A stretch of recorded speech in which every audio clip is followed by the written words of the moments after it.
My brother stole my identity to rack up $60,000 in debt, all to fund his failed dream of becoming a YouTube star. And the worst part, the part that still twists like a knife in my gut when I think about it, is that my father knew.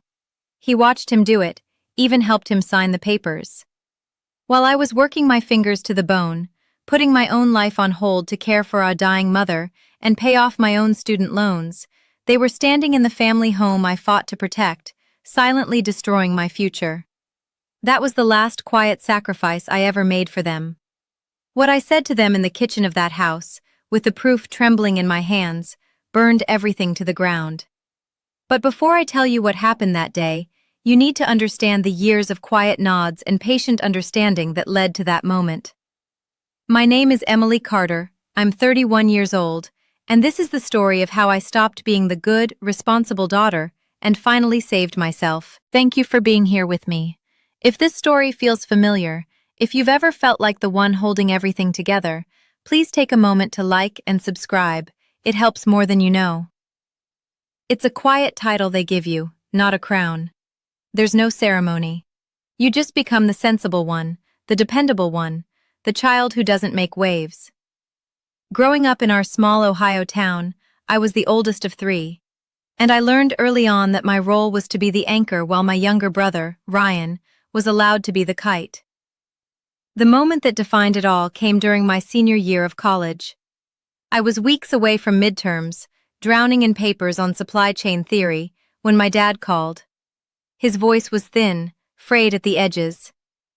"It's your mother," he'd said. "It's cancer, and it's bad." I didn't hesitate. I packed 2 suitcases, withdrew from my classes, and drove the 3 hours home. The university called it an incomplete semester. For me, it was the end of a life I'd worked tirelessly for. My days became a blur of hospital waiting rooms that smelled of disinfectant and fear, of holding my mother's frail hand, of learning how to manage an IV drip. I took a part-time job stocking shelves at the local pharmacy just to help with the mountain of prescription copays. Meanwhile, Ryan was in his sophomore year at a private arts college that cost more per semester than my entire state school tuition. He was finding himself. First it was filmmaking, then it was graphic design, then music production. Each new passion came with a new list of expensive equipment, cameras, software, synthesizers, all funded by my parents. When I'd gently ask my dad if Ryan should maybe get a job, he'd get this defensive look in his eyes. "He's an artist, Emily," he'd say, like that explained everything. "You can't put a price on that kind of talent. He just needs the right tools, the right opportunity." I was a tool too. I was the one who flushed my mother's chemo port, the one who held her hair back when she was sick, the one who balanced the checkbook when the bills became too overwhelming for my father. I was the one who sat by her bed in the quiet, pre-dawn hours, listening to the strained rhythm of her breathing, pretending I wasn't terrified. After she passed, the house felt hollowed out, haunted by silence. It took me 3 more years to finish my degree. I worked full-time during the day as a dispatch assistant and took night classes, driving an hour each way to a satellite campus. My diploma wasn't a piece of paper. It was a testament to sheer, grinding will. I graduated with honors, but there was no party. My dad said he was too tired, and Ryan was in the middle of a passion project and couldn't be disturbed. I moved into a small apartment, got a job at a mid-sized logistics firm, and began climbing.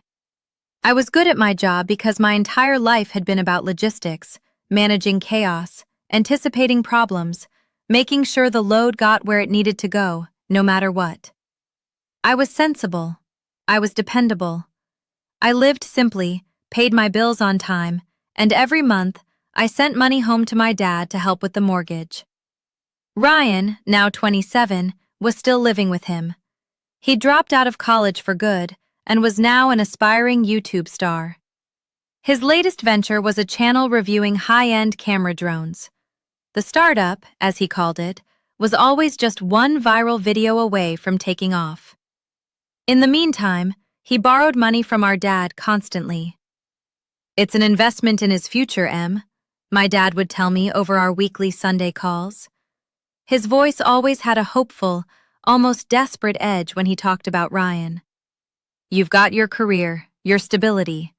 Ryan's a dreamer. It's harder for dreamers. I never argued. I just said, "Okay, Dad," and changed the subject. I was tired of being the anchor. For once, I just wanted to float. And I thought I was. I'd just been promoted to regional manager. I was finally building a small savings account. I was looking at listings for a small condo, the first piece of the world that would be truly mine. That was the woman who stood in her sun-filled kitchen on a Tuesday morning, ready to make a call about what had to be a clerical error. The woman who had followed all the rules, who had sacrificed and worked and clawed her way to a stable, quiet life. The phone call was short. The man at the loan agency was polite, detached. "Ma'am," he said, his voice crackling slightly over the line, "this loan was originated 3 years ago. We have a digital signature on file. Can I confirm your social security number?" I gave it to him, my blood turning to ice. He read it back to me. It was correct. "And your mother's maiden name for the security question?" He read that back too. Also correct, my mother's maiden name. Information only my family would know so easily. "The loan documents were sent to an address on Elm Street in Millersburg," he continued. "The old family home, the house my father and Ryan still lived in." I hung up the phone, a low ringing in my ears. This wasn't a mistake. This was a deliberate act. This was a theft. And the thieves were sleeping under the same roof I'd once called home. The foundation of my world didn't just crack, it disintegrated. For a long time after I hung up the phone, I didn't move. I just stood in my kitchen, the morning sunlight feeling like an intruder, trying to make the pieces fit. My father's house, my social security number, my mother's maiden name. It wasn't a string of coincidences, it was a map, and every road led back home. A cold, methodical calm settled over me, the kind that comes after the initial shock has passed. It was the part of my brain that managed logistics, that saw a problem and broke it down into actionable steps. I sat down at my laptop, my fingers moving stiffly over the keyboard, and pulled up my credit report. I hadn't looked at it in over a year. My score was excellent. I was proud of that. It was proof of my hard work, a tangible symbol of my reliability. The page loaded, and then I saw it. It wasn't just the one student loan. It was a constellation of debt, a secret history of my life I hadn't lived. There was a Best Buy credit card, opened 2.5 years ago, with a balance of $8,400. I scrolled through the purchase history. A MacBook Pro, a professional lighting kit, 2 high-end drones, Ryan's tools. There was a personal loan from a local credit union for $5,000 taken out last spring. The reason listed was small business startup. There were overdue utility bills for a storage unit I didn't know existed, and a handful of smaller credit cards, all with modest balances, as if someone had been using my good name to stay afloat. One small, desperate purchase at a time. It was a digital ledger of their betrayal. Each entry was a lie. Each late payment was a stain on the name I had worked so hard to keep clean.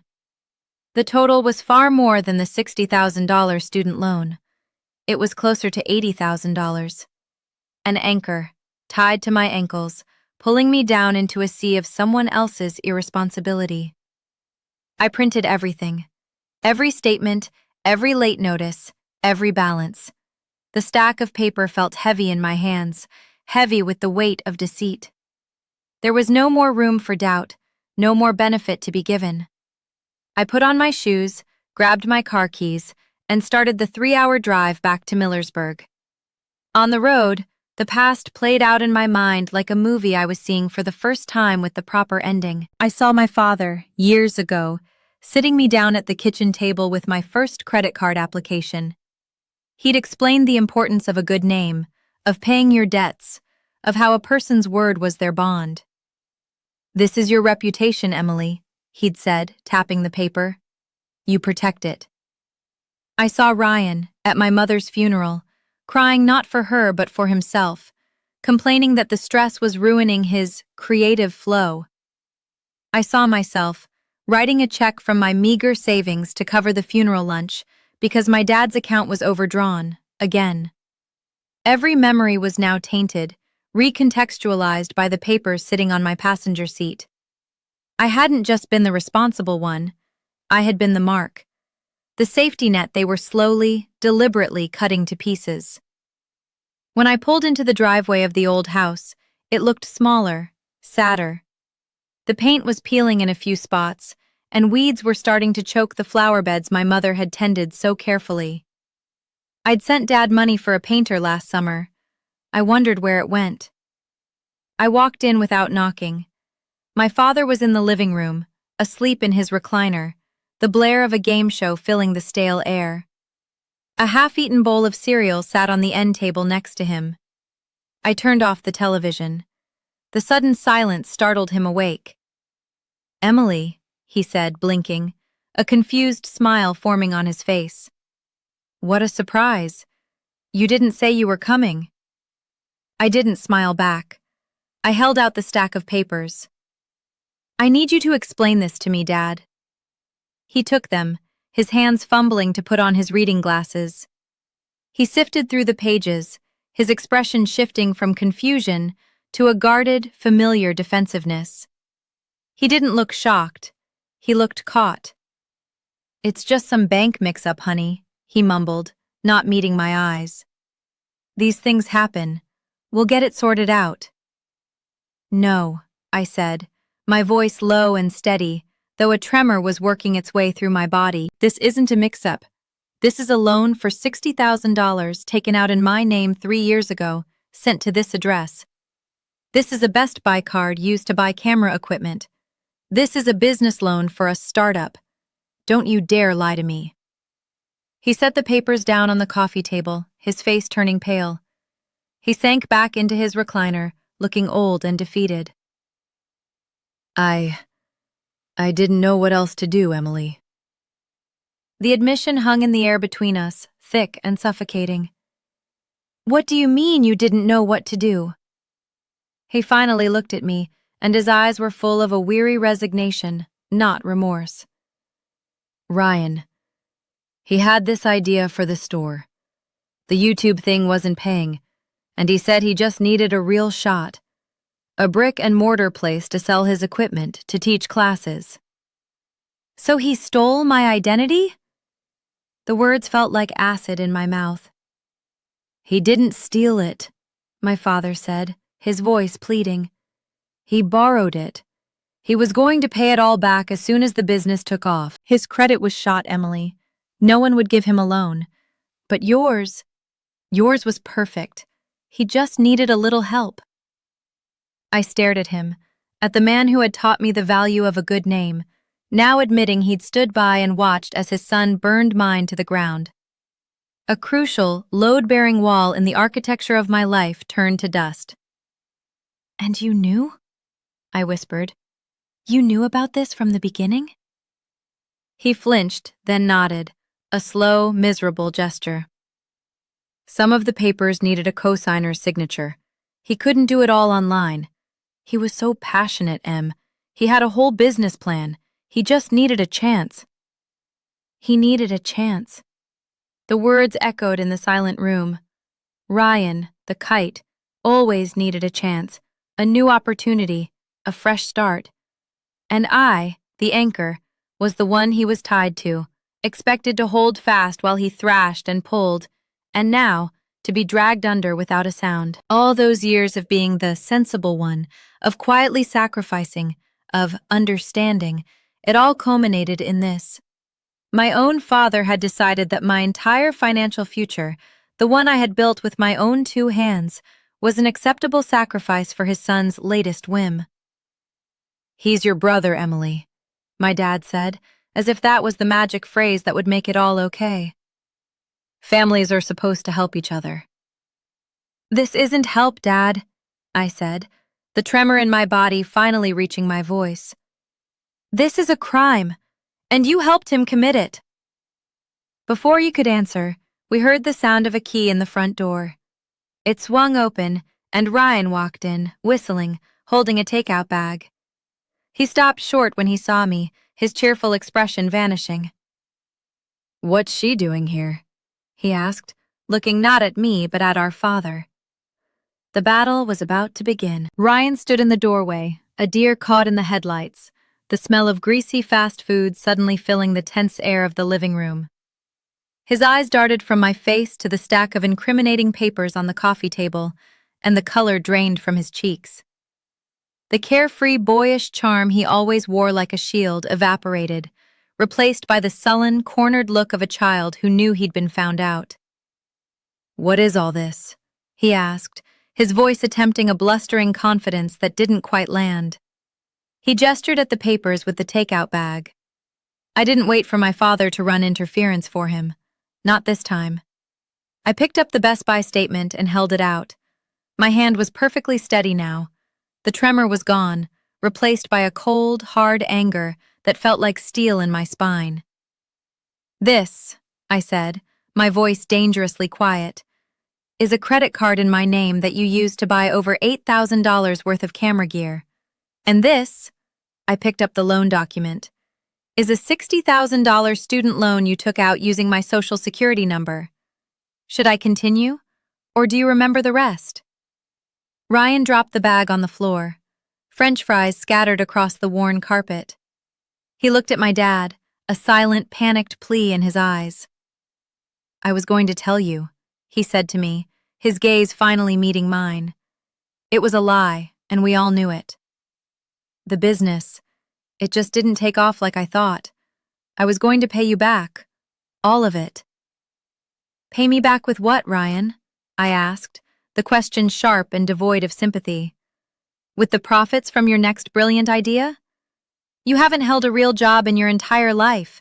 You've been living off Dad, and now, it turns out, you've been living off me too." His defensiveness flared, hot and immediate. "It's not my fault the market is tough. You don't know what it's like trying to build something from nothing." The audacity of that statement almost made me laugh. It was a bitter, ugly sound that caught in my throat. From nothing? I built my life from nothing. I worked my way through school, twice, while you were changing majors like they were t-shirts. I was nursing our dying mother while you were buying a new lens with money you didn't have. Don't you dare talk to me about starting from nothing. "I needed a chance," he yelled, his voice cracking with a self-pity that made my stomach turn. He was parroting my father's words, the family mantra used to excuse a lifetime of irresponsibility. "Dad gets it. Why can't you?" "Because Dad didn't just have his credit score destroyed," I shot back, turning my glare on my father, who was shrinking deeper into his recliner. "Because Dad isn't getting final payment notices that could ruin his ability to ever buy a house or a car. You didn't just borrow my name, Ryan. You took my future. The one I worked for, the one I bled for." "Oh, come on, Emily, don't be so dramatic," Ryan scoffed, running a hand through his artfully messy hair. "It's just money. You're the regional manager of some big company. You probably make a ton. You can handle this. Why is it always such a big deal with you?" And that was it. That was the moment the last, threadbare tether of familial obligation snapped inside me. It wasn't just the theft. It wasn't just the lies. It was the breathtaking entitlement, the genuine belief that my life, my work, my sacrifices were his to consume, a natural resource for him to exploit because he was the dreamer and I was the sensible one. He wasn't sorry he did it. He was just sorry he got caught. I looked from his petulant face to my father's exhausted, complicit one. For years, I had been the glue holding this broken family together, patching over the cracks, absorbing the shocks. I had done it out of love, out of duty, out of the desperate hope that one day they would see me. Not as a utility, but as a daughter, a sister. Now, standing in the dim light of that living room, I saw the truth. They would never see me, because they had never been looking. They were too busy looking at Ryan and his boundless potential. A profound, chilling silence descended. I let it sit there for a long moment, forcing them to feel the weight of what they had done. My father wouldn't look at me. Ryan just stared at the floor, kicking at a stray French fry with the toe of his expensive sneaker. I started gathering the papers, my movements deliberate and precise. I put them back into a neat stack. "What are you doing?" my dad asked, his voice barely a whisper. "I'm going home," I said, "and I'm going to make some phone calls." "Emily, don't," he pleaded, finally struggling to his feet. "Don't do anything drastic. We can fix this. As a family. I'll cash out some of my retirement. We can start making payments." "You're going to sacrifice your future now to fix the mess you helped him make?" I looked at him, and for the first time, I felt nothing but a hollow sort of pity. "You should have thought of that before you let him forge my name on a loan application. This is beyond a family problem now." Ryan's head snapped up. "What does that mean? You're going to the cops? You'd do that to your own brother?" I met his gaze. There was no anger left, just a vast, empty calm. "I'm going to protect myself, Ryan. It's something I should have done a long time ago." I turned and walked out the door without another word. I didn't look back. As I drove away, I could feel their eyes on my car, two men standing in the doorway of a house where loyalty was a one-way street. The 3-hour drive home felt different this time. It wasn't a retreat, it was an advance. I spent the entire drive thinking, not about what they had done to me, but about what I was going to do next. By the time I walked back into my own apartment, the sun was setting. I sat down at my desk, the stack of papers a silent testament to the war I was about to wage. For years, my defining characteristic had been my silence, my willingness to absorb the pain to keep the peace. But peace at the cost of your own soul isn't peace at all. It's a prison. And I was finally ready to break out. I looked up the number for a lawyer specializing in financial fraud. Then I found the official government website for reporting identity theft. I filled out the form, my hands no longer shaking. Each keystroke felt like a reclamation, a declaration. The good daughter was gone. In her place was a woman they had underestimated for the very last time. The days that followed were a crash course in a language I never wanted to learn. Affidavits, fraud alerts, police reports. My first call was to a lawyer, a woman named Sarah Jenkins, whose online profile radiated a no-nonsense competence I desperately needed. I sat in her sterile, quiet office and laid out the papers one by one, my voice flat and emotionless as I recounted the story. I felt like I was describing a stranger's life. She listened without interruption, her expression unreadable. When I finished, she looked me straight in the eye. "This is a clear case of identity theft and loan fraud, Emily," she said, her tone firm. "The fact that the perpetrators are your family makes it emotionally devastating, but legally, it's straightforward. Our first step is to file a police report and an official identity theft report with the FTC. We then present these reports to the lenders and credit bureaus. It's a process, but you have a strong case to have these debts removed from your name." Then she paused, her gaze softening slightly. "But I need you to be prepared. When you file that police report, you are officially accusing your brother of a felony. Your father could be implicated as an accomplice. This will sever your family ties, possibly permanently. You need to be sure you're ready for that." Was I ready? Was I ready to burn the last bridge to the only family I had? I thought of my mother, of the promise I'd made to her in the final, hazy days of her life, to look after the boys. I thought of all the Sunday dinners, the strained holiday gatherings, the entire performance of a happy family I had propped up for years. Then I thought of Ryan's sneering face, telling me it was just money. I thought of my father's weak excuses, prioritizing his son's fleeting passions over my entire life's work. My promise to my mother was to look after them, not to let them drown me. "I'm sure," I said, and the words felt like the truest thing I'd ever said. Filing the police report was the hardest part.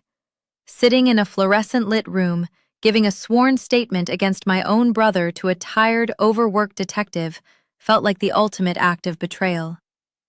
The officer took my information with a practiced detachment, but I could see a flicker of pity in his eyes.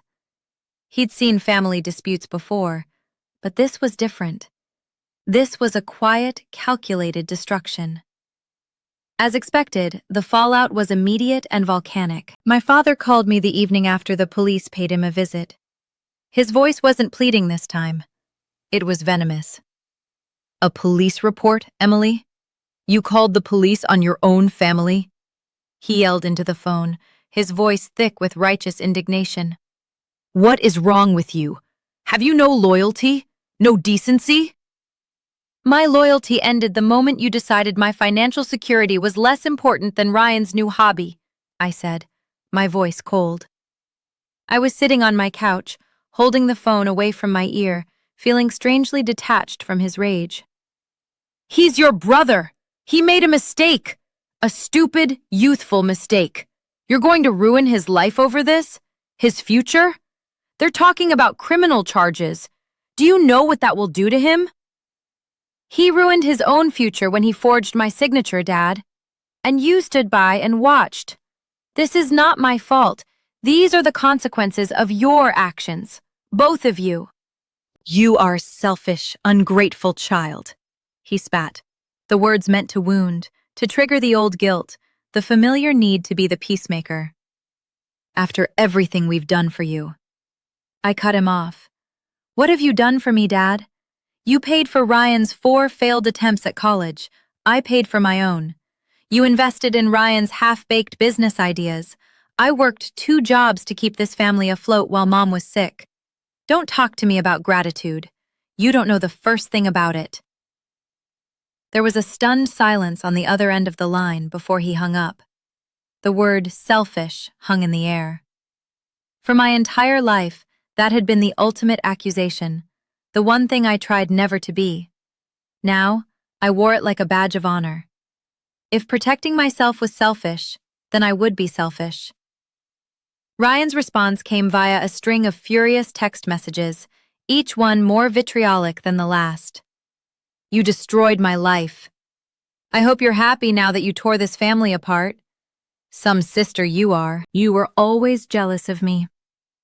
I read them, each one a small, pathetic testament to his complete inability to take responsibility for his own life. I didn't reply. I just blocked his number. There was nothing left to say. The process with the banks and credit agencies was a bureaucratic nightmare. It was a full-time job of phone calls, certified letters, and endless follow-ups. I sent copies of the police report so many times the papers started to feel like a part of my own skin. Some creditors were cooperative, immediately freezing the accounts and launching investigations. Others were resistant, treating me like I was the one trying to pull a scam. Through it all, I felt utterly alone. Friends tried to be supportive, but they couldn't truly understand the profound schism of fighting against your own blood. My aunts and uncles, my father's siblings, called once. They'd heard his side of the story, that I was vindictive and unforgiving, that I was dragging the family name through the mud over a misunderstanding. They told me to be the bigger person, to drop the charges, to work it out privately. I politely told them that they had no idea what they were talking about and hung up. The isolation was crushing, but it was also clarifying. Stripped of my family, I had to rely solely on myself. And I discovered a well of resilience I never knew I had. I was methodical. I was relentless. I documented every conversation, every letter, every broken promise from a customer service representative. The same skills that made me a good logistics manager made me a formidable advocate for my own life. I was no longer the anchor. I was the entire ship, charting my own course through a storm of their making. And for the first time, I knew, with absolute certainty, that I was going to make it to the other side. The letter that changed everything for the second time arrived 6 months later, on a crisp autumn morning.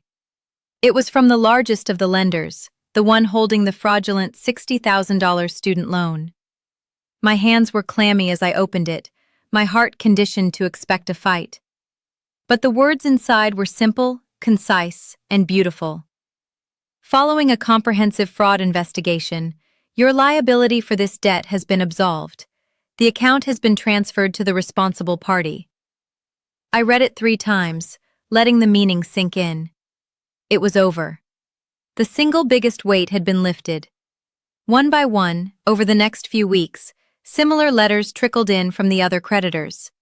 The credit card companies, the personal loan provider, they all reached the same conclusion. The evidence was undeniable. The police report, the signed affidavits, the digital trail that led directly to Ryan's failed storefront. It all painted a picture of calculated deceit. My name was being scrubbed clean, the digital stains of their betrayal slowly fading away. My credit score began the slow, arduous climb back from the wreckage. The consequences for Ryan were real and immediate. With the debts legally transferred to him, he was suddenly facing a mountain of nearly $80,000 with no income and no prospects. The bank that held the loan for his new sporty car, a car I now realized had been bought with the money from the personal loan he'd taken in my name, repossessed it. He was forced to declare bankruptcy, a public admission of the failure he had tried so hard to pin on me. I heard through the town grapevine that he'd finally gotten a job, working the morning shift at a coffee shop, the first real W-2 employment of his adult life. The criminal charges were pleaded down to a misdemeanor fraud conviction and probation, largely because I chose not to testify against him in court. My fight was never about putting him in a cage. It was about getting out of the one he had built for me. My father, stripped of his golden boy's shiny potential, became a ghost in his own life. He sold the family home, the house my mother had loved, the one I had tried to help him keep, to cover his own mounting debts and a portion of Ryan's legal fees. He moved into a small senior apartment on the other side of town. The silence from him was absolute.